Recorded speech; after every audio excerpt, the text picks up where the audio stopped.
Hello बच्चों, कैसे हो आप लोग। उम्मीद है सब अच्छे होंगे। बेटा, स्वागत है आप सभी का आपके अपने प्यारे से चैनल एलिमेंट एडुटेक पे, जिसपे आज आपकी क्लास लगी है कोऑर्डिनेट ज्योमेट्री की। ठीक है, coordinate geometry of class 10th CBSE. ठीक है, तो आज हम लोग इसमें पढ़ने वाले हैं। उस क्लास स्टार्ट करें उससे पहले आपसे मैं बोलना चाहूंगा कि इस चैनल को अगर आपने सब्सक्राइब नहीं किया अभी तक तो सब्सक्राइब कर दो, अपने दोस्तों में शेयर कर दो ताकि सबको इसका लाभ मिले। चलो देखते हैं कोऑर्डिनेट ज्योमेट्री। ठीक है बेटा, कोऑर्डिनेट ज्योमेट्री क्या है, बहुत शॉर्ट में आपको इसके बारे में बताने वाला हूं, क्योंकि अगर इसका आपको डिटेल इंट्रोडक्शन वीडियो देखना है तो आपको लिंक पे क्लिक करना होगा। लिंक पे क्लिक करो और इसका क्लास 9th और 10th के लिए मैंने डिटेल इंट्रोडक्शन वीडियो इस पे हम लोगों ने बनाया हुआ है, और उस पर क्लिक करके आप उसको डिटेल में पढ़ सकते हो। ठीक है, और उसको पढ़ने के बाद ही इस वीडियो को देखना, नहीं तो ये समझ में नहीं आएगा आपको। ठीक है, तो पहले उसको पढ़ लेना फिर इसको देखना। चलो स्टार्ट करते हैं। क्या है coordinate geometry? What is coordinate geometry? Coordinate geometry is the system of geometry where the position of point on a plane are described by ordered pairs of number। किसी भी पॉइंट का किसी प्लेन पे exact position क्या है यही हम पता लगाते हैं कोऑर्डिनेट ज्योमेट्री पे। ठीक है, जैसे रियल लाइफ एग्जांपल है आपका जीपीएस। ठीक है, जीपीएस के थ्रू हम किसी भी लोकेशन का एड्रेस निकाल लेते हैं, कैसे वहां पहुंचना है।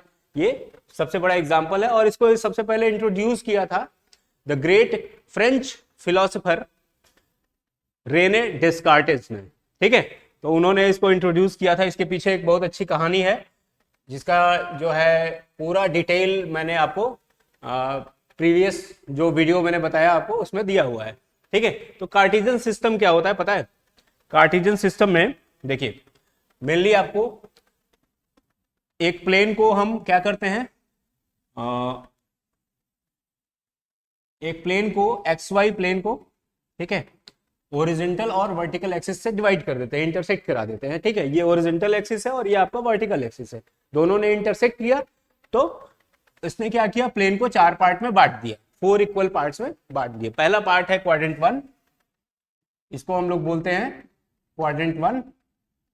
ठीक, इसको बोलते हैं क्वाड्रेंट 2, इसको बोलते हैं क्वाड्रेंट 3। ठीक है, और इसको बोलते हैं क्वाड्रेंट 4। ठीक है, ओरिजेंटल एक्सिस पे ओरिजिन के राइट साइड में आपके सारे पॉजिटिव पॉइंट्स होते हैं। ठीक है, इसको हम लोग पॉजिटिव एक्स एक्सिस भी कहते हैं इधर को। ठीक है, पॉजिटिव एक्स एक्सिस भी कहते हैं इसको। ठीक है, और इधर क्या होते हैं, सारे निगेटिव पॉइंट्स होते हैं। ठीक, पता है इस वीडियो में आज आप लोग क्या क्या पढ़ने वाले हैं? हाँ, आपके टेंथ सीबीएसई का पूरा सिलेबस है क्लास 10th के लिए। Distance formula, section formula, mid point formula, formula for determining area of a triangle.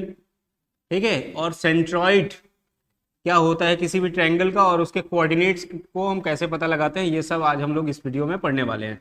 ठीक है, देखिए तो ये आपका बन गया कार्टेशियन सिस्टम।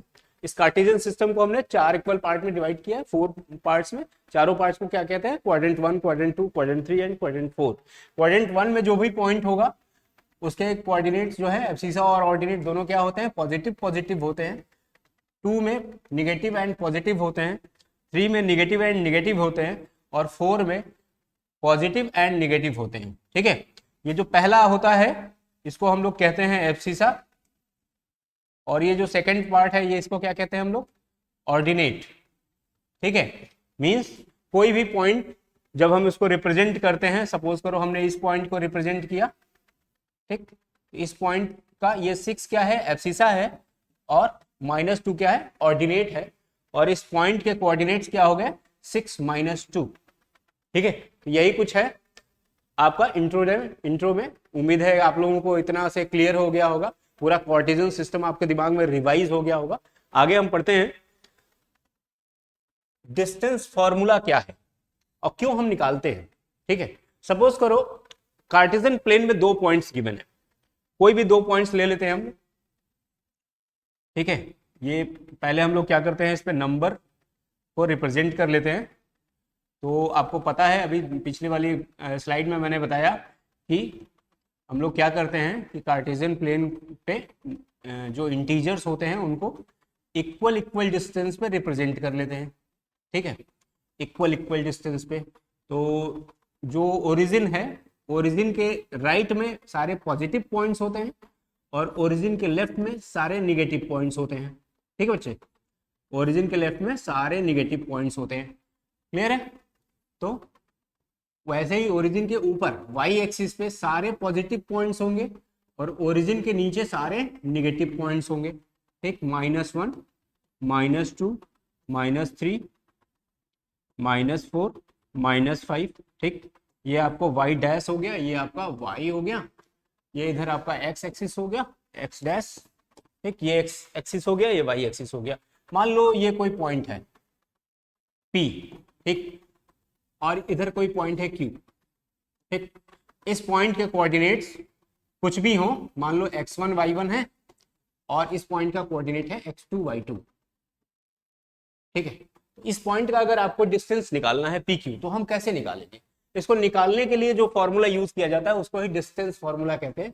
और ये PQ इज इक्वल टू होता है in under root, in square root x2 minus x1 whole square plus y2 minus y1 whole square.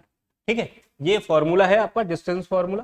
ठीक, अभी हम लोग इसकी प्रूविंग भी देखने वाले हैं कि कैसे हम इसको प्रूव करेंगे। ठीक है, ये है आपका, ठीक, पूरा डिस्टेंस फॉर्मूला है ये आपका। ठीक है, दिख गया? क्लियर? ये आपका डिस्टेंस फॉर्मूला है, PQ is equal to x2 minus x1 whole square plus y2 minus y1 whole square in square root. ठीक है, अच्छा आपके दिमाग में ये भी आ रहा होगा, आप लोग सोच रहे होंगे ऐसा, मुझे पता है बहुत से बच्चे होते हैं जो थोड़ा सा अलग सोचते हैं, ये x1 माइनस x2 अगर होल स्क्वायर कर दे और plus y1 minus y2 whole square कर दे तो क्या ये गलत हो जाएगा? नहीं बच्चा, ये भी सही है। ठीक है, क्यों? क्योंकि चाहे पॉजिटिव वैल्यू हो या निगेटिव वैल्यू हो, अगर हम उसका स्क्वायर करेंगे, ठीक है, अगर हम उसका स्क्वायर करेंगे तो वो हमें पॉजिटिव ही मिलेगा। ठीक है, तो दोनों की वैल्यू सेम ही आएगी, इसलिए दोनों ही आप यूज कर सकते हो। चाहे आप x2 minus x1 whole square use करो प्लस y2 माइनस y1, या x1 माइनस x2 और y1 माइनस y2 यूज करो, दोनों पे ही सेम आएगा। ठीक है, चलो देखते हैं इसको हम लोग प्रूव कैसे करेंगे, ये फॉर्मूला कैसे मिलेगा हमें। ठीक है, तो इसको देखने के लिए सबसे पहले तो हम लोग क्या करते हैं, एक कार्टेशियन प्लेन बना लेते हैं। ठीक है, आपको ये देखिए,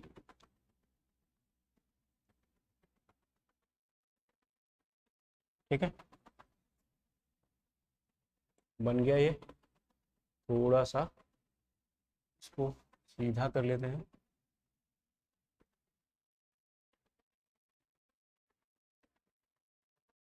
ठीक है,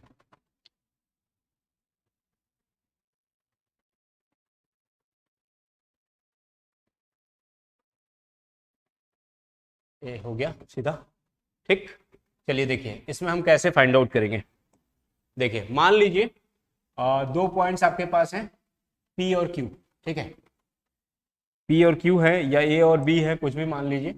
पॉइंट P हो गया ये आपका और ये पॉइंट आपका Q हो गया।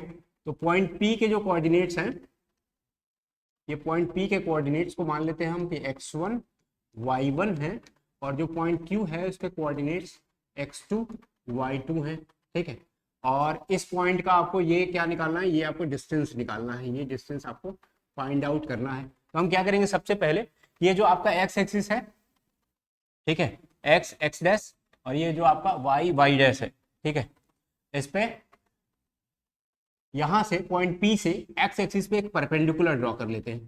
ठीक है, और एक परपेंडिकुलर हम या पॉइंट Q से भी ड्रॉ कर लेते हैं। ठीक है, देखिए एक परपेंडिकुलर हम यहां से भी ड्रॉ कर लेते हैं ऐसे। ठीक, एक यहां से हमने ड्रॉ किया पॉइंट P से और एक पॉइंट Q से ड्रॉ किया। ठीक है, एक पॉइंट P से और एक पॉइंट Q से ड्रॉ किया हमने। यहाँ पे पॉइंट ये P था। ठीक, ठीक, क्लियर? ये पॉइंट P है आपका और ये पॉइंट Q है, यहाँ से हमने एक परपेंडिकुलर ड्रॉ किया ये। ठीक, अब दूसरा क्या करेंगे हम ना, देखो ये जो नेमिंग है इसकी नेमिंग कर लेते हैं हम लोग। मान लो इसको मान लिया मैंने पॉइंट A और ये पॉइंट बी, ये जो हमने परपेंडिकुलर ड्रॉ किए हैं उसको पॉइंट ए और बी मान लिया। ठीक, अब पॉइंट पी से ये जो लाइन मिली है ना, क्या है ये लाइन? ये लाइन क्यू बी है। ठीक, ये लाइन क्यू बी है, इस पे भी हम लोग एक परपेंडिकुलर ड्रॉ कर लेते हैं। देखो, इस पॉइंट पी से एक परपेंडिकुलर ड्रॉ करते हैं, इस पॉइंट पी से यहां एक परपेंडिकुलर ऐसे ड्रॉ करते हैं to form a right triangle. ठीक, ये देखो, ये हमने एक ड्रॉ कर लिया परपेंडिकुलर।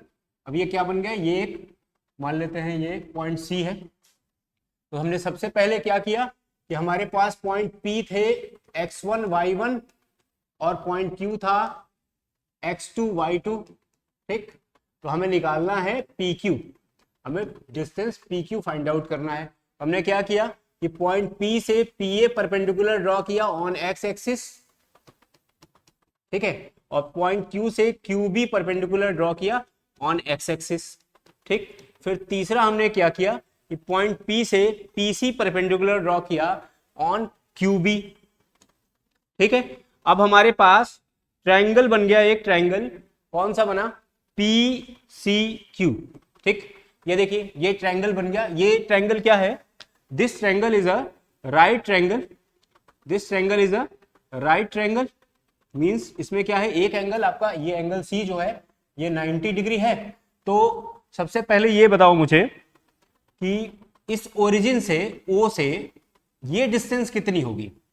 ये डिस्टेंस देखो यहां से यहां की, ये पॉइंट के कोऑर्डिनेट्स हैं x1 y1, तो ये जो डिस्टेंस होगी वो x1 होगी, और ये जो डिस्टेंस होगी OB ये होगी x2। ठीक है, तो यहां से यहां की डिस्टेंस क्या हो गई? x2 minus x1। ठीक है, बहुत ध्यान से समझना बच्चे। ठीक है, बहुत इंपॉर्टेंट टॉपिक है, x2 माइनस x1। अब बताओ ये डिस्टेंस कितना हो गया? ये हो गया आपका y1, और ये पूरा डिस्टेंस कितना हो गया? y2। ठीक है, तो बताओ ये डिस्टेंस कितना हो जाएगा? y2 माइनस y1 हो जाएगा। ठीक, तो आपके सामने क्या क्या मिल गया? देखो, इस ट्रायंगल में आपको सबसे पहले क्या मिला?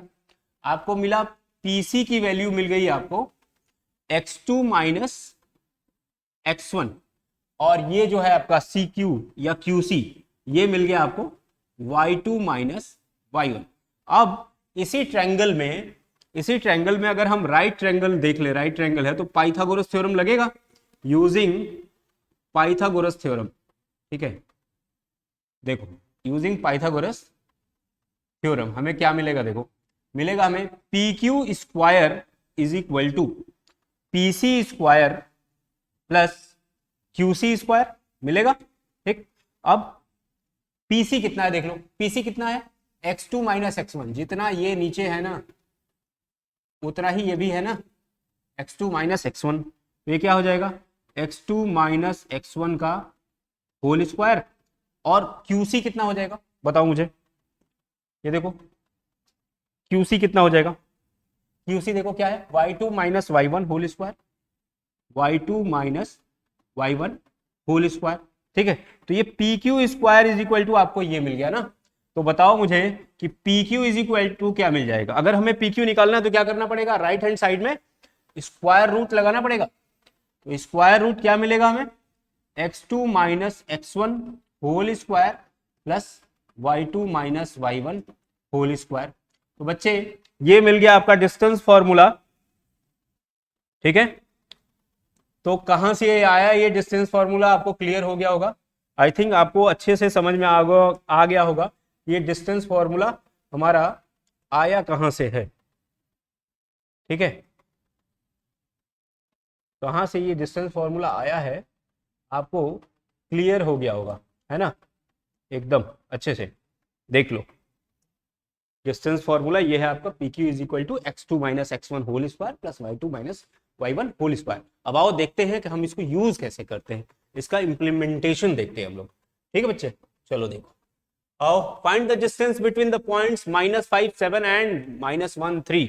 देखो अब पॉइंट्स नहीं प्लॉट करने वाला हूं, बस मैं ऐसे नॉर्मली बता रहा हूं आपको कि ये पॉइंट किधर पड़ेगा। देखो -5 7 लगभग यहां पड़ेगा अप्रोक्सीमेटली। ठीक है ना, मान लो ये पॉइंट P है और इसके कोऑर्डिनेट क्या है? -5 7, और ये दूसरा पॉइंट क्या है? -1 3। देखो -1 3 लगभग इधर कहीं पड़ेगा, यहां पड़ेगा, ठीक है। ये पॉइंट Q है जिसके कोऑर्डिनेट क्या है, -1 3। आपको क्या करना है, ये डिस्टेंस फाइंड आउट करनी है PQ, ठीक है। ये डिस्टेंस आपको फाइंड आउट करनी है PQ। और मैंने आप लोगों को अभी थोड़ी देर पहले फॉर्मूला बताया कि फॉर्मूला क्या होता है इसका, x2 minus x1 whole square plus y2 minus y1 whole square. तो देखिए x2 minus x1 whole square, अगर हम इसको x1 और y1 मान ले और इसको x2 और y2 मान ले, ठीक है, तो देखो ये हो गया x2 आपका -1 और x1 क्या हो गया, -5। इस बात का विशेष ध्यान देना है कि जब भी ये वाला माइनस अलग है और जो कोऑर्डिनेट सिस्टम के साथ माइनस आया है ये -5 वो अलग है, दोनों आएगा, इसको छोड़ नहीं देना गलती से। और ये दूसरा क्या हो जाएगा, 3 - 7, y2 क्या है 3 है और y1 क्या है 7, और ये दोनों पे लगेगा स्क्वायर, ठीक है। तो देखो अब ये क्या हो जाएगा, -1 minus minus plus, -1 plus 5 whole square plus 3 - 7 कितना हो गया, -4 का होल स्क्वायर। अब ये देखो आपका -1 प्लस 5 कितना हो गया, 4 का स्क्वायर 16 और ये -4 का स्क्वायर 16, ये हो गया आपका 2 × 16 हो गया। क्या आ जाएगा ये आपका 4√2 यूनिट, जो भी यूनिट रहे इसका डिस्टेंस है तो यूनिट होगा, क्या आ गया आपका 4√2 यूनिट। क्लियर है, -1 प्लस 5 4, और यहाँ पे देखो -4 भी आया तो उसका भी स्क्वायर 16 ही होगा पॉजिटिव, और 4 आया तो उसका भी स्क्वायर 16 ही होगा पॉजिटिव। तो ये दोनों को ऐड किया हमने 16 + 16 तो 2 × 16 हो गया, 16 + 16 32 होता है, और 32 क्या होता है 16 × 2 होता है। तो उसका 16 का हमें स्क्वायर रूट निकाल लिया 16 का, और ये 2 का तो स्क्वायर रूट फिर डेसिमल में निकलता है तो उसको हम निकालेंगे नहीं, तो क्या करेंगे 16 का स्क्वायर रूट निकाल लेंगे 4 और √2 को एज इट इज रहने देंगे। तो आपका ये जो PQ डिस्टेंस मिल गया वो क्या मिला, 4√2 यूनिट। ठीक है बच्चे, चलो बढ़ते हैं अगले टॉपिक पे।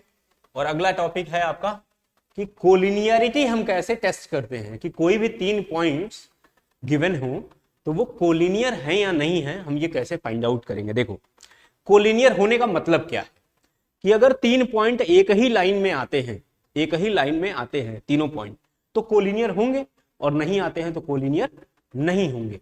ठीक है, और कोलिनियर कब नहीं होते हैं, जब वो तीनों पॉइंट से ट्रायंगल फॉर्म हो जाए तो कोलिनियर नहीं होते हैं। मतलब ट्रायंगल फॉर्म हो जाए, मतलब ट्रायंगल कब फॉर्म होता है, जब कभी भी ट्रायंगल के 2 साइड्स का, जो भी साइड्स गिवन है तीनों साइड्स, अगर उनके 2 साइड्स का सम तीसरे साइड से बड़ा होता है इन ईच केस, तो ही ट्रायंगल फॉर्म होता है। मतलब इसका जो कंडीशन होगा ये ट्रायंगल के फॉर्म होने का जस्ट अपोजिट कंडीशन होगा। नहीं तो मतलब कि अगर 2 साइड्स का सम तीसरे साइड के या तो बराबर हो या छोटा हो, 2 साइड्स का सम तीसरे साइड के या तो बराबर हो या छोटा हो, तो पॉइंट्स कोलिनियर होंगे, और नहीं तो कोलिनियर नहीं होंगे। ठीक है, तो आओ देखते हैं कि when 3 or more than 3 points lie on a same line they are called collinear. मैंने अभी आप लोगों को वही बताया। तो देखते हैं कि कैसे। मान लो कोई 3 पॉइंट्स गिवन है आपके पास, ए जिसके कोऑर्डिनेट्स हैं x1 y1, और बी जिसके कोऑर्डिनेट्स हैं x2 y2, और सी जिसके कोऑर्डिनेट्स हैं x3 y3। ठीक है, और आपको बताना है कि ये तीनों पॉइंट्स कोलिनियर हैं या नहीं है। तो आप सबसे पहले क्या करेंगे, आप फाइंड आउट करेंगे ए बी, बी सी और ए सी, ये तीनों साइड्स फाइंड आउट करेंगे। ये तीनों साइड्स को फाइंड आउट करने के लिए आपको फॉर्मूला यूज करना है क्या, x2 - x1 whole square plus y2 - y1 whole square, यही फॉर्मूला यूज करना है। तीनों के लिए अलग अलग होगा, BC के लिए x3 - x2 हो जाएगा, y3 - y2 हो जाएगा। कॉन्सेप्ट सेम है, ठीक है, कॉन्सेप्ट सेम है, उसी को मान के हम इसका क्या करेंगे, सारा निकाल लेंगे। ठीक है, ये क्या हो जाएगा x3 - x2 whole square plus y3 - y2 whole square, और AC निकालना है तो क्या हो जाएगा, ये देखो AC निकालना है तो x3 minus x1 whole square plus y3 minus y1 whole square. ये तीनों से हम क्या करेंगे, तीनों साइड्स निकाल लेंगे और साइड्स निकालने के बाद हम चेक करेंगे कि क्या A B plus B C is less than or equal to A C. ठीक है, तीनों में से कोई भी एक कंडीशन अगर सेटिस्फाई हो जाएगी, ठीक है, तीनों में से अगर कोई भी एक कंडीशन सेटिस्फाई हो जाएगी तो जो है आपका पॉइंट्स जो क्या होंगे, कोलिनियर होंगे। ठीक है, अगर तीनों में से एक भी, ये तीनों में से एक भी सेटिस्फाई हो जाए, ठीक है, तो पॉइंट्स कोलिनियर होंगे, नहीं तो पॉइंट्स कोलिनियर नहीं होंगे। ठीक है बच्चे, क्लियर है? मतलब क्या हो जाए, A B plus B C, मतलब दो साइड्स का सम तीसरे साइड से या तो बराबर आ जाए या क्या है, लेस देन आए। ठीक है, दूसरा तरीका क्या है कि हम दो स्मॉलेस्ट साइड्स को चेक कर लें। अगर दो स्मॉलेस्ट जो साइड्स हैं, यानी दोनों का ऐसे साइड्स जो जिनका लेंथ कम हो, अगर उनको हम चेक कर लें तो हमें ये पता चल जाएगा कि ये कंडीशन सेटिस्फाई होगी या नहीं होगी, तो बाकी दोनों को चेक करने की लगभग जरूरत ही नहीं पड़ेगी। ठीक है, ज्यादातर केसेस में तो दो स्मॉलेस्ट को हम चेक कर लेंगे कि क्या दो स्मॉलेस्ट साइड्स का सम तीसरे साइड से जो ग्रेटर है उससे छोटा है, बराबर है या बड़ा है।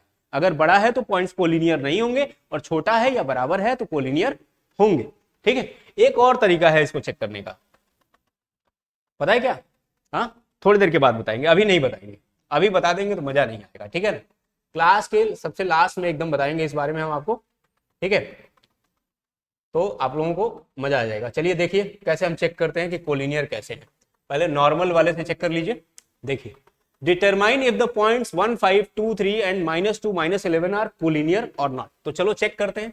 मान लेता हूं कि पॉइंट ए है, उसके कोऑर्डिनेट्स हैं 1, 5, पॉइंट बी है उसके कोऑर्डिनेट्स हैं 2, 3 और पॉइंट सी है उसके कोऑर्डिनेट्स हैं -2, -11। ठीक है, इसको आपको चेक करना है। ठीक, तो सबसे पहले निकालते हैं हम ए बी। देखो ए बी मैं तो आपको दिखा रहा हूं ऐसे, लेकिन आप एक चीज मैं आपको गूढ़ मंत्र बता देता हूं, हमेशा याद रखना। ठीक, क्वेश्चन जब भी आप सॉल्व करने जाओ, फॉर्मूला हर बार लिखना। जब हर बार फॉर्मूला लिखोगे तो स्टार्टिंग में आपको कुछ टाइम तो क्या करना होगा, फॉर्मूला देख देख के लिखना होगा, लेकिन कुछ समय के बाद फॉर्मूला आपको याद हो जाएगा ऑटोमेटिकली। ठीक है, और फॉर्मूला सोचोगे कि रट के याद कर लेना, कभी रट के नहीं याद होता है मैथ्स का फॉर्मूला। ये मैथ्स है, इसको समझना पड़ता है, रटने से मैथ्स नहीं लगता। तो रटना छोड़ दो, समझना शुरू कर दो। अभी से मैथ्स से प्यार करने लगोगे ना, उसके साथ मेहनत करोगे तो वो तुमको समझ में आएगा। और जितना दूर भागोगे, सोचोगे कि रट के क्लास निकाल ले एग्जाम देके, कुछ नहीं समझ में आने वाला है। हमेशा समझने की कोशिश करो। ठीक है, चलो आओ देखो। तो ए बी क्या हो जाएगा, ये x2 - x1। चलो चेक कर लेते हैं क्या आएगा। देखो x2 - x1 मतलब ये पहला x2 हो गया आपका 2 - 1 whole square plus 3 - 5 whole square. Check कर लेते हैं। 2 - 1 हो गया 1 का स्क्वायर 1, और 3 - 5 -2 का स्क्वायर, तो ये आ गया आपका √5। देखो 1 का स्क्वायर 1, -2 का स्क्वायर 4, 1 + 4 √5। ठीक, दूसरा चेक करते हैं हम लोग BC। अब इस बार मैं फॉर्मूला नहीं लिखने वाला हूं, मैं डायरेक्ट करने वाला हूं। देखिएगा -2 ये हो गया x2, ये x1, -2 स्क्वायर प्लस -11 -3 स्क्वायर। अब ये देखिए क्या हो जाएगा, -2 -4 का स्क्वायर हो गया, और ये -11 -3 क्या हो जाएगा, -14 का स्क्वायर। ठीक है, -4 का स्क्वायर 16 और -14 का स्क्वायर क्या हो जाएगा। अगर आपको 30 तक के स्क्वायर्स, 30 तक के नंबर्स के स्क्वायर्स, 1 से लेके 30 तक के स्क्वायर्स अगर आपको नहीं याद है ना, तो याद कर लो, बहुत जरूरी है। याद कर लोगे, आपका कैलकुलेशन स्पीड अपने आप बढ़ जाएगा। ठीक है, तो 16 + 196, अब इसको ऐड कर दो, आ जाएगा 212। ठीक है, 212। इसकी एग्जैक्ट वैल्यू तो आप निकालने जाओगे तो फिर आपको क्या करना पड़ेगा, स्क्वायर रूट निकालना पड़ेगा लॉन्ग डिवीजन मेथड से। ठीक है, तो ऐसा नहीं करो, ऐसे हम लोग क्या करेंगे, इसको ऑब्जर्व करेंगे और बताएंगे कि इसका नियरेस्ट वैल्यू क्या आ सकता है। ठीक है, 212 है, 212 225 से छोटा है, 225 जो है 15 का परफेक्ट स्क्वायर है, तो इसकी जो वैल्यू आएगी ना, इसकी वैल्यू लगभग 14.5 समथिंग आएगी अप्रॉक्स।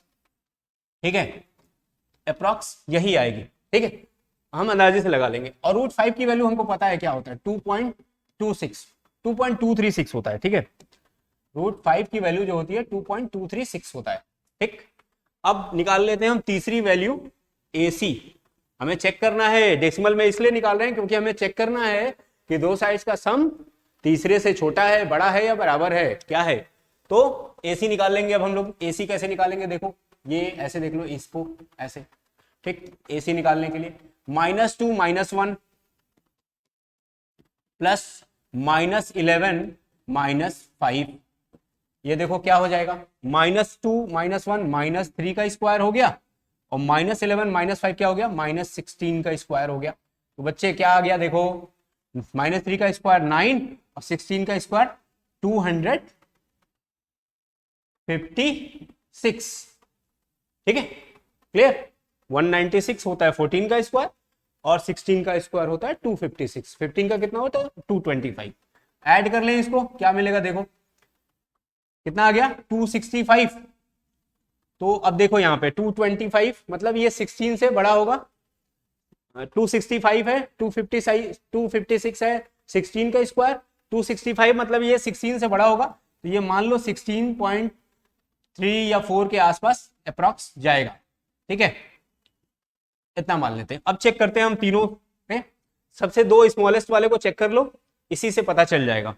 क्या हम चेक करेंगे, AB प्लस BC की वैल्यू को चेक करेंगे कि ये क्या आ रहा है। देखो AB प्लस BC मतलब 2.236 प्लस 14.5 अप्रोक्सीमेट क्या आ जाएगा, ये देखो ये आपका 2.2 ही है, कितना हो जाएगा ये 16.7 समथिंग।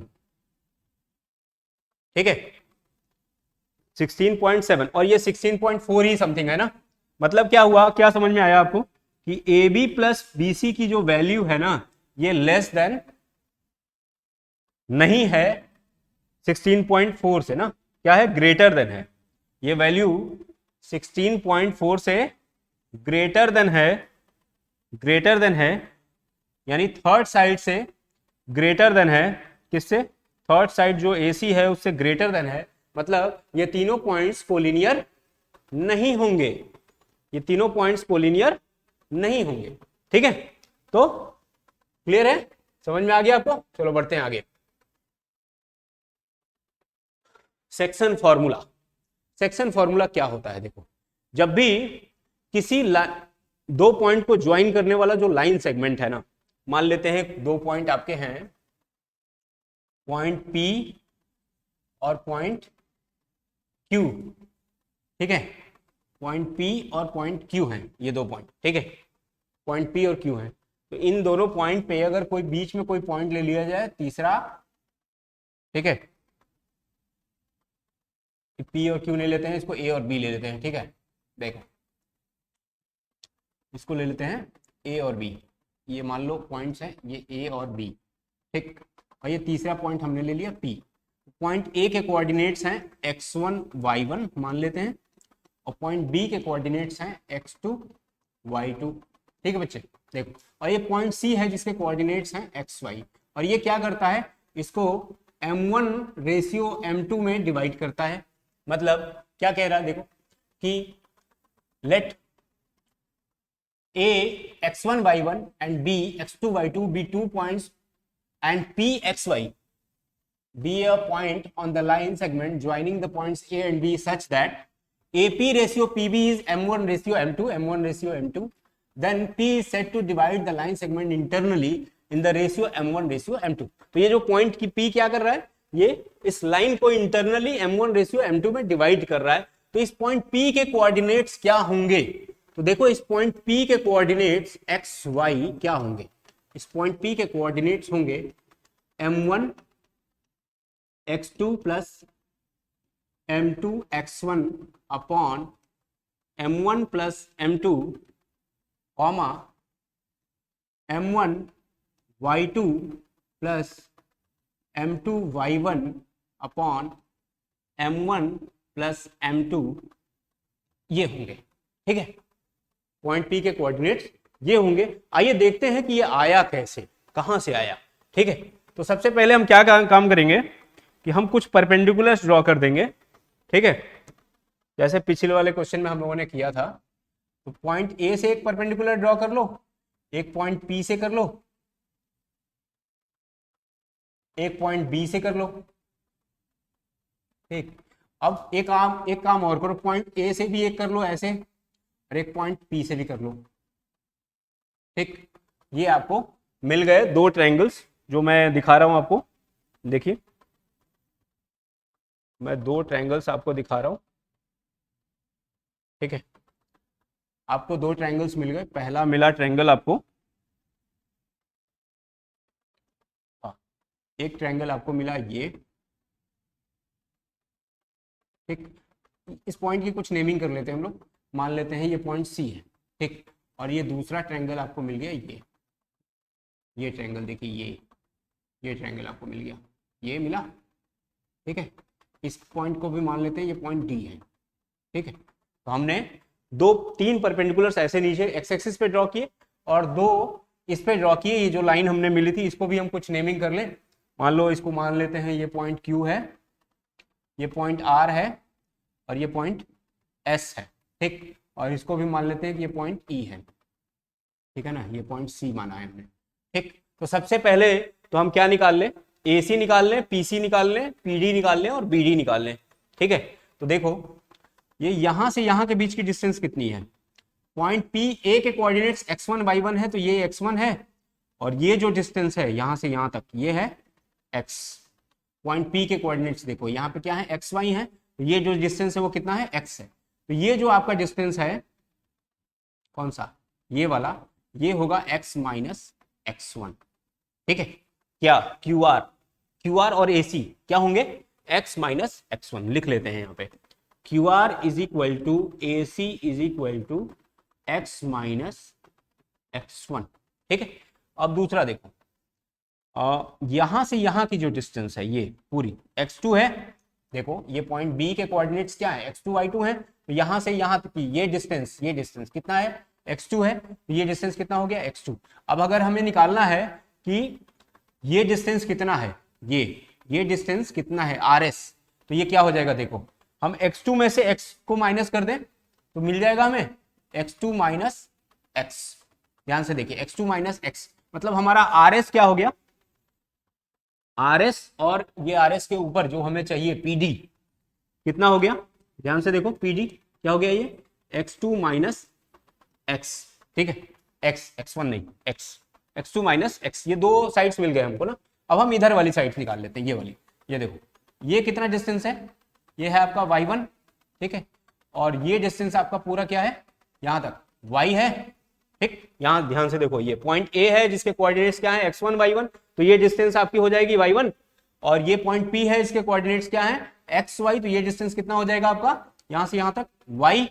तो आपको निकालना क्या है, D निकालना है और PC निकालना है। तो बताओ ये D डिस्टेंस कितना हो जाएगा, ये D ये डिस्टेंस हो जाएगा y माइनस y1। ठीक है, तो हम लिख लेते हैं इसको भी, क्या हो जाएगा ये आपका DE is equal to PC is equal to y minus y1। अब ये डिस्टेंस हमें निकालना है, तो ये देखो ये पूरा कितना है आपका y2 है, तो ये कितना हो जाएगा यहां से यहां तक, देखो ये पूरा है आपका y, तो y2 में से अगर हम y को सब्ट्रैक्ट कर दें तो हमें ये मिल जाएगा BD। तो क्या मिला हमें, BD is equal to y2 minus y। ठीक है, y2 माइनस y। क्लियर है, यहां तक क्लियर है, यहां तक कोई डाउट नहीं होगा एकदम। चलो आगे बढ़ते हैं। देखो ये दोनों ट्रायंगल को अगर ध्यान से आप देखो, ये परपेंडिकुलर है, दोनों परपेंडिकुलर्स हैं, ये दोनों परपेंडिकुलर्स हैं, तो ये AC और जो PD है पैरेलल होंगे, ये लाइन और ये लाइन पैरेलल होंगी, और वैसे ही ये लाइन और ये लाइन भी पैरेलल होंगी, ये दोनों मतलब क्या मिला आपको? आपको मिला कि AC is parallel to PD and AC is parallel to PD and ये दूसरी देखो ये क्या है, PC is parallel to BD। और ऐसा जैसे मिला तो हमें ये एंगल और ये एंगल मिल जाएंगे करस्पॉन्डिंग। मतलब angle CAP is equal to angle DPB। ठीक, और क्या मिलेगा हमें? और हमें मिलेगा ये वाला एंगल और ये वाला एंगल दोनों इक्वल। मतलब angle PBD is equal to angle APC। ठीक है, और आपको तीसरा एंगल ये दिख रहा है, angle ACP is equal to angle, कौन सा ये एंगल है? BDP। ये 90 डिग्री है। तो जब ये तीनों एंगल ये करस्पॉन्डिंग एंगल से हो गए, ये करस्पॉन्डिंग एंगल्स हो गए इसलिए इक्वल है, और ये 90 डिग्री है ईच, दोनों इसलिए इक्वल है। और जब किसी भी ट्रायंगल के तीनों एंगल्स हो जाते हैं इक्वल, तो जो दोनों ट्रायंगल्स हो जाते हैं वो क्या हो जाते हैं? Triangle APC similar to triangle, कौन सा ट्रायंगल है ये? APC के सिमिलर हो गया PBD। ठीक है, तो ये आपके दोनों ट्रायंगल क्या हो गए? सिमिलर हो गए। ध्यान से देखिए, ये दोनों ट्रायंगल आपके हो गए सिमिलर। और जब भी दोनों ट्रायंगल सिमिलर होते हैं ना बेटा, तो सिमिलैरिटी कौन सी लगी है यहाँ पे? A similarity. ठीक है, अब मुझे चलना पड़ेगा अगले पेज पे, क्योंकि इस पेज पे अब जगह नहीं बची है। ठीक है, देख लो। तो अब क्या हो जाएगा? जब भी दो ट्रायंगल सिमिलर होते हैं, तो दोनों कौन से ट्रायंगल सिमिलर हैं? APC और PBD। ठीक है, तो देखो क्या मिलता है हमें। Triangle APC similar to triangle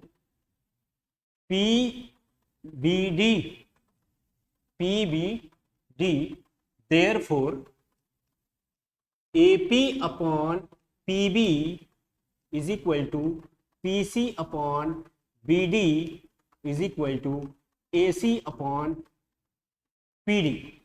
ठीक है, करस्पॉन्डिंग एंगल्स क्या हो जाएंगे? प्रोपोर्शनल हो जाएंगे। जब भी दो ट्रायंगल सिमिलर होंगे तो करस्पॉन्डिंग एंगल्स क्या हो जाएंगे? प्रोपोर्शनल हो जाएंगे। और ध्यान से इधर देखो, ये देखो आपका ट्रायंगल APC और PBD सिमिलर हो गए। ठीक है, APC और PBD सिमिलर हो गए, तो देखो कैसे करस्पॉन्डिंग एंगल साइड्स मिलते हैं, करस्पॉन्डिंग साइड्स और करस्पॉन्डिंग एंगल्स मिलते हैं। करस्पॉन्डिंग साइड्स प्रोपोर्शनल होते हैं, करस्पॉन्डिंग एंगल्स इक्वल। तो AP अपॉन PB मिल गया ऐसे, और ये दूसरा मिलेगा PC अपॉन BD। देखो PC अपॉन BD, और ये तीसरा मिलेगा ऐसे, देखो AC अपॉन PD। ठीक है, और इन तीनों की वैल्यू आपको पता है, तीनों की वैल्यू पता है। यहां देखिए ध्यान से, इधर आ जाइए, देखिए AC कितना है? x माइनस x1 है, और AC के साथ क्या आया है? PD आया है। AC के साथ PD आया है, और PD कितना है? x2 minus x। तो क्या हो जाएगा? x minus x1 upon x2 minus x। ध्यान से देखिए, AP बाई PB है ना। ठीक है, तो AP बाई PB क्या हो गया? x2 माइनस, ठीक है इधर गया, ये रहा। ठीक, ये देखिए AC कितना है?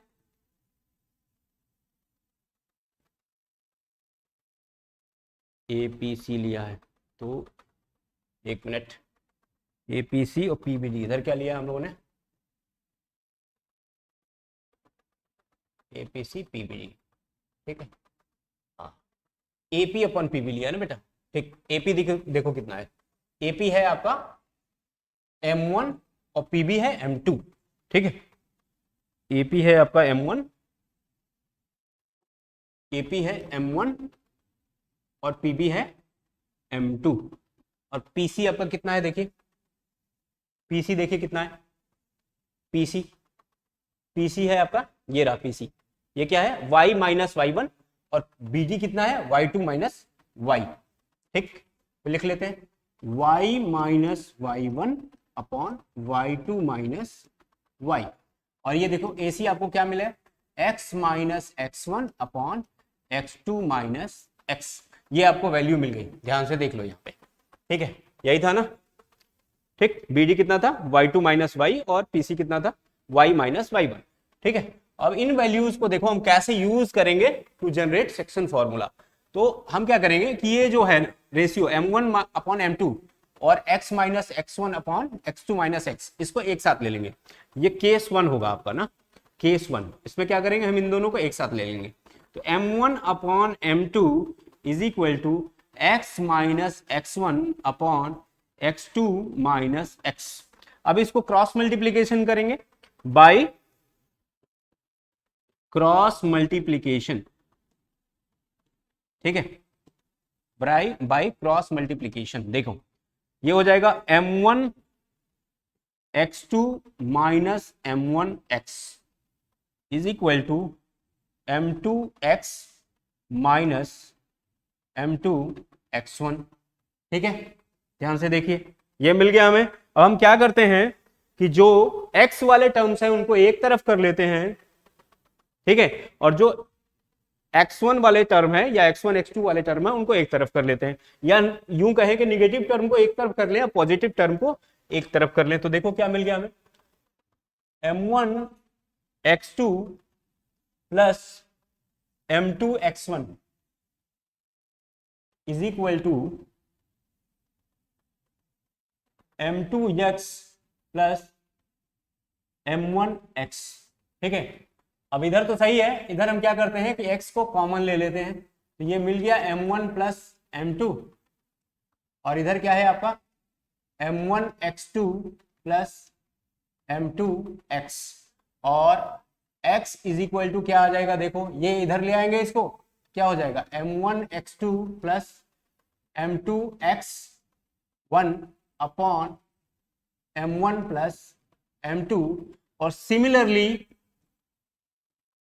सिमिलरली जब हम m1 upon m2 is equal to रखेंगे दूसरा वाला term y minus y1 upon y2 minus y, तो हमें मिल जाएगा y is equal to m1 y2 plus m2 y1 upon m1 plus m2, ठीक है बच्चे। तो देखो आपको सेक्शन जो सेक्शन फॉर्मूला है, ठीक है, उसका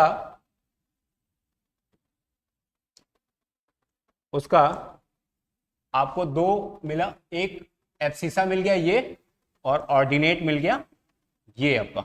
एब्सिसा क्या होगा, x is equal to m1 x2 plus m2 x1 upon m1 plus m2, और ऑर्डिनेट हो गया m1 y2 plus m2 y1 upon m1 plus m2। तो क्लियर हो गया सेक्शन फॉर्मूला आपको एकदम। चलो बढ़ते हैं आगे। अगला क्या है, मिड पॉइंट फॉर्मूला। देखो सेक्शन फॉर्मूला का यूज करके ही हम मिड पॉइंट फॉर्मूला जनरेट कर लेंगे, ठीक है। देखो मिड पॉइंट फॉर्मूला का क्या मतलब है कि मान लो a x1 y1 है, पॉइंट a है आपका x1 y1, ठीक, पॉइंट b है x2 y2, और कोई बीच में तीसरा पॉइंट है p xy, और वो पॉइंट जो है ab को 1:1 में डिवाइड करता है। मींस AP रेशियो PB क्या है, 1:1 है। मान लो ये पॉइंट है A और ये इधर कोई पॉइंट है B, ठीक, इसके कोऑर्डिनेट्स हैं x1 y1 और इसके कोऑर्डिनेट्स हैं x2 y2, ठीक है। अब क्या करता है, ये पॉइंट बीच में कोई है P तीसरा, जिसके कोऑर्डिनेट्स क्या हैं xy है, ये इसको 1:1 में डिवाइड करता है। मतलब m1 अपॉन m2 की वैल्यू जो क्या आ गई, वो 1/1 आ गई, या 1:1 है, ठीक है। तो हम कैसे निकालेंगे, तो सबसे पहले देखो बस सिंपल है, फॉर्मूला लिख लो, section formula m1 x2 plus m2 x1 upon m1 plus m2 होता है, ठीक। और y के लिए क्या होता है, वही y के लिए वही होता है m1 y2 plus m2 y1 upon m1 plus m2, यही होता है ना बच्चे। तो अब इसमें क्या करो, बस m1 और m2 की वैल्यू पुट कर दो। देखो तो m1 की जगह पे हम क्या रख देंगे, 1, तो ये हो जाएगा 1 into x2 plus 1 into x1, क्योंकि m2 भी क्या है, m2 ही है, और यहां पे भी रख दो 1 + 1 आ गया। ये क्या क्या मिल गया हमें, x2 + x1/2 मिल गया। इसको हम लोग ऐसे भी लिख सकते हैं, x1 + x2/2। और ऐसे ही जब हम y वाले में रखेंगे 1 इंटू y2 + 1 इंटू y1/1 + 1, तो ये क्या हो जाएगा, ये हो जाएगा आपका y2 + y1/2, 1 + 1 2 आ जाएगा, इज इक्वल टू क्या आ जाएगा, y1 + y2/2। तो ये जो मिड पॉइंट का फॉर्मूला है वो क्या है, वो क्या है, मिड पॉइंट का आपका फॉर्मूला क्या है कि x is equal to x1 + x2/2 and y is equal to y1 + y2/2। ठीक है, ये है आपका मिड पॉइंट का फॉर्मूला। ठीक, देखिए ये है आपका मिड पॉइंट का फॉर्मूला। इस फॉर्मूले को यूज करके जब भी ट्राई सेक्शन पॉइंट्स के कोऑर्डिनेट निकालने हो, या जब भी कोई पॉइंट्स हो ऐसे जो आपको आपके लाइन सेगमेंट को 4 इक्वल पार्ट्स में डिवाइड करते हो, ऐसे कोऑर्डिनेट्स निकालने हो तो हम लोग इस फॉर्मूले को यूज करेंगे। या जब भी मिड पॉइंट की वैल्यू निकालनी हो, मिड पॉइंट के कोऑर्डिनेट्स निकालने हो, तो हम इस फॉर्मूले का यूज करेंगे। आइए देखते हैं एक example. Find the coordinates of the points which divides the line segment joining the points 4, -3 and 8, 5 in the ratio 3:1। तो यहां देख लो, आपके पास m1 की वैल्यू है 3 और m2 की वैल्यू है 1। ठीक है बच्चों, और आपका जो पॉइंट है, पॉइंट ए मान लो है ये है 4 - 3, और जो पॉइंट बी है वो है 8, 5, और ये है point line segment A B. इसको कोई तीसरा पॉइंट P है जो 3:1 में डिवाइड करता है। ठीक, तो ये P के आपके कोऑर्डिनेट्स मान लेते हैं x और y है। ठीक, तो पॉइंट x और y हम लोगों को निकालना है, तो x इक्वल टू क्या हो जाएगा, फॉर्मूला मैंने कहा हर बार फॉर्मूला लिखा करो, m1 x2 + m2 x1 upon m1 + m2। देखो क्या मिलेगा, m1 3 है, x2 क्या है 8 है, m2 कितना है 1 है, और x1 कितना है 4 है, अपॉन 3 + 1। देखो क्या मिल जाएगा, 3 8 जा 24 + 4 upon 4 means 28/4 is equal to 7। और अब दूसरा y की वैल्यू निकाल लो, फॉर्मूला क्या है, m1 y2 + m2 y1 upon m1 + m2। Value put कर देते हैं, m1 क्या है 3 है, y2 क्या है, y2 है आपका 5, m2 क्या है, m2 आपका 1 है, और y1 क्या है -3 अपॉन 3 + 1। तो देखिए क्या मिलेगा हमें, 3 5 जा 15 और 15 - 3 अपॉन 4, 15 - 3 आ गया 12, 12/4 इज इक्वल टू 3। तो इस पॉइंट P के कोऑर्डिनेट्स क्या हो गए, इस पॉइंट P के कोऑर्डिनेट्स हो गए आपके, इस पॉइंट P के कोऑर्डिनेट्स हो गए आपके 7, 3। ठीक है, इस तरह से इसको हम यूज करेंगे, इंप्लीमेंटेशन इसका। चलो बढ़ते हैं आगे। ठीक है बच्चों, area of a triangle, area of a triangle हम कैसे कैलकुलेट करेंगे। एरिया ऑफ अ ट्राइंगल से मतलब कि जब भी कोई 3 ऐसे पॉइंट गिवन हो जिसके कोऑर्डिनेट्स गिवन हो कि जिनको ज्वाइन करने से एक ट्रायंगल फॉर्म होता हो, तो उस ट्रायंगल का एरिया हम कैसे फाइंड आउट करते हैं। ठीक है, मान लो एक ट्रायंगल बना लेते हैं हम लोग, एक ट्रायंगल हम लोग बना लेते हैं।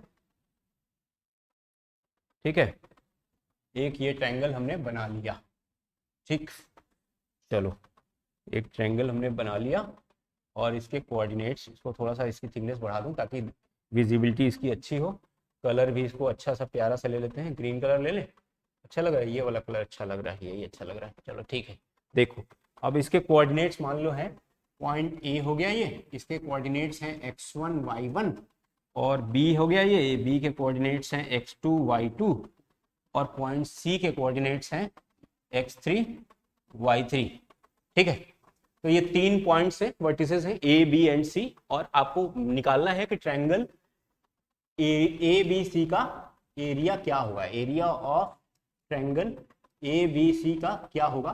तो इसका इसके लिए बहुत सिंपल सा फॉर्मूला है, ठीक है। देखिए 1/2 इन ब्रैकेट, सबसे पहले लिख लो x1, फिर एक ब्रैकेट ऐसे बना लो, फिर लिख लो x2, फिर एक ब्रैकेट ऐसे बना लो, फिर लिख लो x3, फिर ऐसे एक ब्रैकेट बना लो। मैं आपको शॉर्ट में बता रहा हूँ ना, एकदम इजी वे में आपको याद हो जाएगा। मैं ट्रिक बता रहा हूँ आपको कि कैसे ट्रायंगल का फॉर्मूला हम याद भी कर लेंगे, है ना।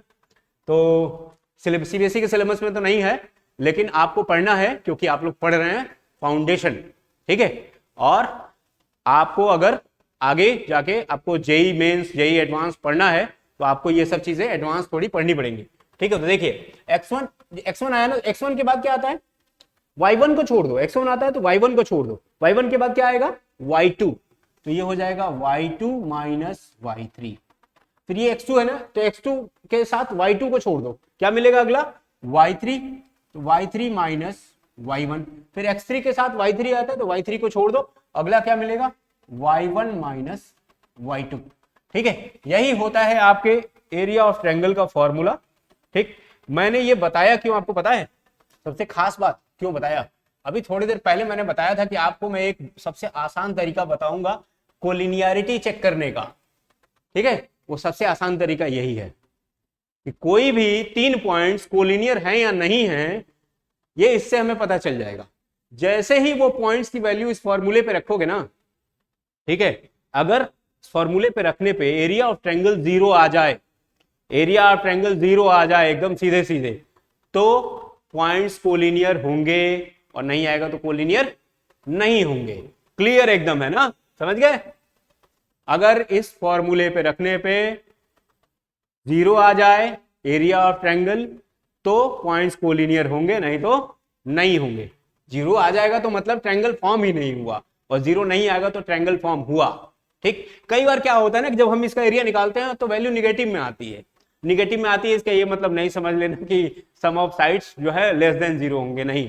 ये निगेटिव में इसलिए आता है क्योंकि ये कोऑर्डिनेट्स जो हैं ये पॉजिटिव और निगेटिव साइड में हमने रिप्रेजेंट किए हैं, है ना, जैसा हमें मिला है, ठीक। तो इसकी वजह से वैल्यू निगेटिव आ जाती है। लेकिन कभी भी किसी का भी एरिया जो है कभी निगेटिव में नहीं हो सकता, या तो नहीं होगा 0 या तो ग्रेटर देन 0 होगा। तो जब भी निगेटिव आएगा तो माइनस साइन को नेग्लेक्ट कर देंगे, छोड़ देंगे। इसीलिए हम लोग क्या करते हैं ना, इसको आपको समझने के लिए बता दिया, हम लोग क्या करते हैं इसके साथ मॉड्यूलस साइन लगा लेते हैं। मॉड्यूलस साइन समझते हैं आप लोग क्या होता है? मॉड्यूलस साइन लगाते हैं यहाँ पे, ठीक है। इस पूरे पे लगाएंगे, पूरे पे मॉड्यूलस साइन लगा लेंगे। मॉड्यूलस साइन का मतलब होता है कि इस मॉड्यूलस के अंदर, ध्यान देना, इस मॉड्यूलस के अंदर जो वैल्यू है वो चाहे निगेटिव हो या पॉजिटिव हो, ये हमेशा हमें पॉजिटिव ही देगा। इस मॉड्यूलस के अंदर चाहे वैल्यू निगेटिव हो या पॉजिटिव हो, ये हमेशा हमें क्या देगा, पॉजिटिव वैल्यू ही देगा, कभी निगेटिव नहीं देगा, ठीक है। तो इसलिए ट्रायंगल का एरिया क्या होता है, हमेशा ग्रेटर देन या आर इक्वल टू 0 होगा। ट्रायंगल का एरिया अगर 0 है मतलब ट्रायंगल फॉर्म नहीं हो रहा है, तीनों पॉइंट्स कोलिनियर है। और अगर ट्रायंगल का एरिया 0 नहीं आ रहा है तो ट्रायंगल फॉर्म हो रहा है, तो पॉइंट्स कोलिनियर नहीं है। क्लियर है? चलो बढ़ते हैं आगे। और अगला टॉपिक है आज आपका, ये भी देखो आपके एडवांस मैथमेटिक्स से रिलेटेड क्वेश्चन है। किसी भी ट्रायंगल का सेंट्रॉइड क्या होता है? What is centroid of a triangle? देखिए एक ट्रायंगल बना लेते हैं हम लोग, उसके बाद आपको सेंट्रॉइड क्या होता है बताने में मेरे लिए आसान हो जाएगा, ठीक है। देखिए ये ट्रायंगल है, ये एक ट्रायंगल है, ठीक।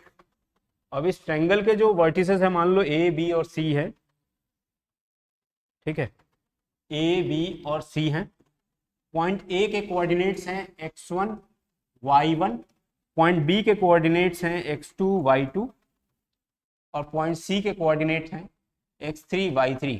देखो मैं ये कोऑर्डिनेट्स की बात इसलिए कर रहा हूं, ये तो ज्योमेट्री का पार्ट है, ट्रायंगल है, उसका सेंट्रॉइड क्या होता है ज्योमेट्री का पार्ट है, ठीक है। कोऑर्डिनेट के साथ मैं इसको क्यों ले आया हूं, क्योंकि जो भी सेंट्रॉइड होगा अक्सर आपसे एग्जाम में पूछा जाएगा कि सेंट्रॉइड के कोऑर्डिनेट्स क्या होंगे। अगर पॉइंट ए बी और सी के कोऑर्डिनेट्स गिवन हो ट्रायंगल के, तो सेंट्रॉइड के कोऑर्डिनेट्स क्या होंगे ये पूछा जाता है अक्सर, इसलिए जो है करेंगे इसको, ठीक। तो देखो क्या होता है सेंट्रॉइड।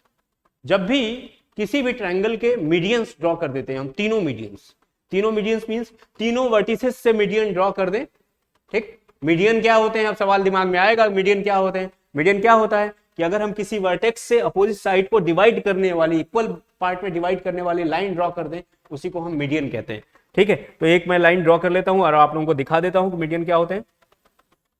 ये देखिए, मैंने एक लिया यहां से, ये पॉइंट ए से लिया और ऐसे ड्रॉ कर दिया, एक पॉइंट बी से लिया और एक ऐसे ड्रॉ कर दिया मैंने, और एक पॉइंट सी से लिया और ऐसे ड्रॉ कर दिया, ठीक। ये ठीक, ये पॉइंट हमने ड्रॉ कर दिया। ये जो पॉइंट है, ठीक, ये ध्यान देना, ये इसके बराबर है, बराबर बराबर भाग में बांट रहा है ये, ठीक है।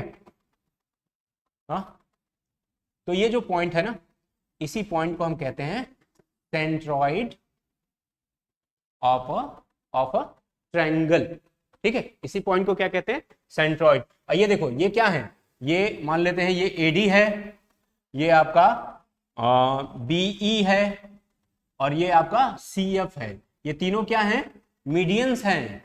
ये तीनों मीडियंस हैं और तीनों मीडियंस क्या कर रहे हैं, अपोजिट साइड्स को, अपने अपने अपोजिट साइड्स को बाइसेक्ट कर रहे हैं। मतलब ये जो एडी है वो बीसी को बाइसेक्ट कर रहा है, बी एसी को बाइसेक्ट कर रहा है और सीएफ एबी को बाइसेक्ट कर रहा है। तो इस पॉइंट ओ मान लेते हैं, पॉइंट ओ है, इस पॉइंट ओ के कोऑर्डिनेट्स क्या होंगे देखो, तो इस पॉइंट ओ के कोऑर्डिनेट्स होंगे, पॉइंट ओ जो कि क्या है, सेंट्रॉइड है, इसके कोऑर्डिनेट्स होंगे x1 plus x2 plus x3 by 3, y1 plus y2 plus y3 by 3, ठीक है। ये होंगे इस पॉइंट के कोऑर्डिनेट्स, ठीक है बच्चों। तो ये होता है सेंट्रॉइड, ठीक है। अब मैं आपसे एक सवाल करूंगा, कमेंट में बताना, ऑर्थो सेंटर क्या होता है, सरकम सेंटर क्या होता है, ठीक है, इन सेंटर क्या होता है। ये सारे क्वेश्चंस के जवाब जो है आप कमेंट सेक्शन में बताइएगा, ताकि हमें पता चले कि आप लोगों को कितना पता है। नहीं पता होगा, मैं नेक्स्ट क्लास में आप लोगों को इसके बारे में भी बता दूंगा, जब हम लोग ट्रायंगल पढ़ रहे होंगे ना, सिमिलैरिटी ऑफ ट्रायंगल, उस क्लास में मैं आप लोगों को इसका पूरा डिस्क्रिप्टेड वे में आपको इसके बारे में एक्सप्लेन करूंगा, ठीक है बच्चों। तो आज की क्लास के लिए बस इतना ही, और अगर आपको आज की क्लास का नोट्स चाहिए तो ये थोड़ी देर में आपके सामने क्यूआर कोड आ जाएगा, इस क्यूआर कोड को स्कैन करके आपको इस क्लास की पूरी नोट्स आपको मिल जाएगी, ठीक है बच्चों। तो देख लो, आ जाएगा थोड़ी देर में, बस आ ही रहा होगा। तब तक मैं आपको बता दूं कि अगर आप अपने इस चैनल पे पहली बार आए हैं तो अपने इस चैनल को सब्सक्राइब कर लो, अपने दोस्तों में शेयर करो, लाइक कर दो, कमेंट अच्छे अच्छे करते रहना अगर आपको वीडियो पसंद आ रहा हो। और आपको बता दूं बच्चों कि आपके इस चैनल पे JEE Mains, JEE advance, NEET की क्लासेस रेगुलर बेसिस पे केमिस्ट्री की चल रही हैं, जिसको आप अपने दोस्तों को, जो आपके भैया दीदी लोग 11th 12th में पढ़ते होंगे, या आप लोगों को भी आगे की प्रिपरेशन करनी है, तो ध्यान रखिएगा इसको, और इससे आप लोग एक्स्ट्रा नॉलेज गेन कर सकते हैं। और अपने दोस्तों में भी इसको खूब शेयर करिए, ताकि ज्यादा से ज्यादा लोगों का भला हो। और बच्चों, ये क्लासेस जो है ना, एकदम फ्री ऑफ कॉस्ट चल रही है, ठीक है, तो इसका लाभ उठाओ। और ये क्यूआर कोड को स्कैन कर लो, और स्कैन करने के साथ आपके पास नोट्स आ जाएगा। तो बच्चों चलो, ओके, बाय बाय, आज के लिए बस इतना ही।